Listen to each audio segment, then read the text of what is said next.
Good morning good morning. আজকে অনেক দিন পর আমার শেল্টারের একটা আপডেট দিই। নতুন কিছু বাচ্চা এসেছে।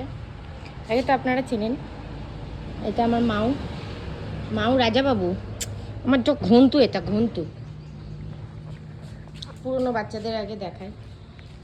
পুচকু চিনির পা একদম ঠিক হয়ে গেছে, একদম ঠিক হয়ে গেছে। জাস্ট একটুখানি স্কিন দেখা যাচ্ছে, ওটাও খুব তাড়াতাড়ি কভার হয়ে যাবে।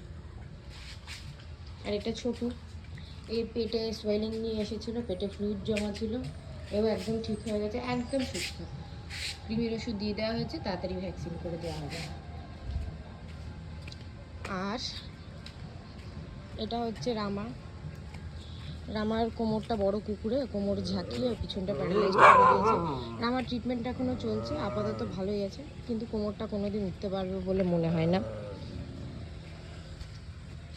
আর এদিকে নীরব, বাহাদুর আর ভোবলা।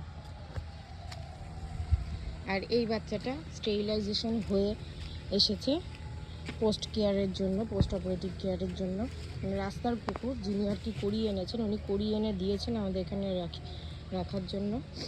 রাস্তায় থাকে তো, উনি যত্ন করতে পারবেন না বা ধরে রাখা যাবে না বলে, ধরে রাখার কোনো অপশান নেই বলে দিয়ে গেছে। এর সাথে আর একটা বাচ্চা আসছে একই বয়সী,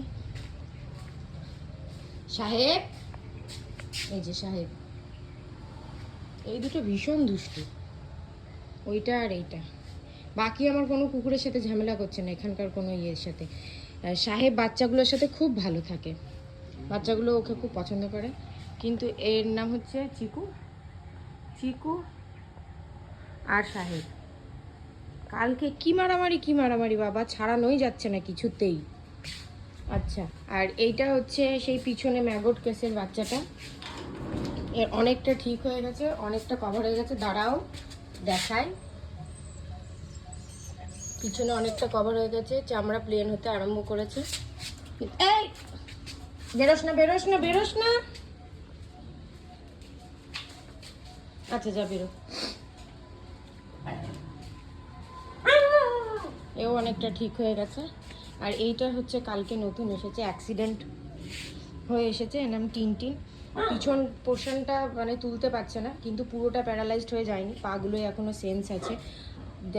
চেষ্টা করব ট্রিটমেন্ট করে দাঁড় করানোর। মোটামুটি দাঁড়িয়ে গেলেও দাঁড়িয়ে যেতে পারে, আশা করব না, আশা করলে বিফল হয় বেশি। ট্রিটমেন্ট যা যা প্রয়োজন সেগুলো চলবে। আর পাগুলো সেন্স আছে, এটা একটা পজিটিভ দিক। তো অনেক সময় বাচ্চাগুলো মানে ঠিক হয়ে যেতে পারে, একটু ফিজিওথেরাপি আর একটু কেয়ার দিলে বাচ্চাটা ঠিক হয়ে যেতে পারে। ব্যাস, এই কটাই বাচ্চা আপাতত রয়েছে। 1 2 3 4 5 6 7 8 9 10 11। এই আর আমার ম্যাওকে নিয়ে 12। হ্যাঁ এ বাবা, আমরা তো সব তাহলে বিষই খেয়ে নিচ্ছি। তখন ভিটামিন দেওয়া হবে। এখন কি দিচ্ছেন এটা? এটা ওই গুটি না ফাটে, গুটি যাতে না ফাটে। হ্যাঁ। কিন্তু ঝড় হলে তো পড়ে যাবে। না, ঝড় হলেও পড়বে না। গুটি শক্ত করার জন্য। আচ্ছা, পাশের পুরোটাই লিচু বাগান, লিচু বাগানে ওরা ওষুধ দিচ্ছে।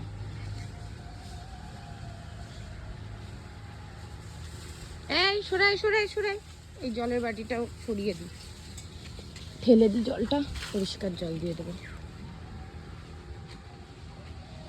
এটা আমার ছোনা বাচ্চা, এখন এই পরিষ্কার পর্ব চলবে। ওই দুটোকে এখন আটকে রেখেছি, কারণ ওই দুটো ভীষণ চঞ্চল আর দুষ্টু।